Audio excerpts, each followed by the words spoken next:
మైనర్లు డ్రైవింగ్ చేస్తే కఠినమైన చర్యలు తీసుకోవడం జరుగుతుందని ట్రాఫిక్ 1 సిఐ రమేష్ విద్యార్థులను హెచ్చరించారు. శనివారం కాకినాడ నగరంలోని Sarvepalli Radhakrishna municipal corporation high school విద్యార్థులకు ట్రాఫిక్ రూల్స్ రెగ్యులేషన్ పై హెల్మెట్ వాడకంపై అవగాహన కార్యక్రమం నిర్వహించారు.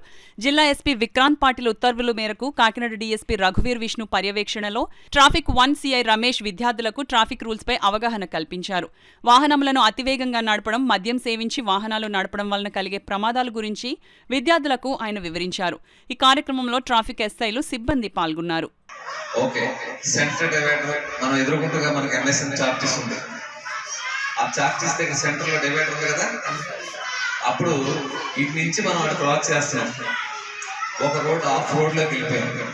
ఇదే ప్రిన్సిపల్ మళ్ళీ అక్కడ ఉపయోగిస్తావా? అక్కడ ఏం చేయాలి మనం? అప్పుడు మనం రోడ్డు క్రాస్ చేసేసిన తర్వాత ఆఫ్ రోడ్ క్రాస్ చేస్తాం, సెంటర్ డివైడర్లో నుంచున్నాం. నెక్స్ట్ ఆఫ్ రోడ్ని మనం క్రాస్ చేయాలి, అంతే కదా. పనిష్మెంట్స్ ఇవ్వడానికి మా దగ్గర ఎస్ఐస్ అంటారు. ఓకేనా? వీళ్ళకి నేను హెడ్.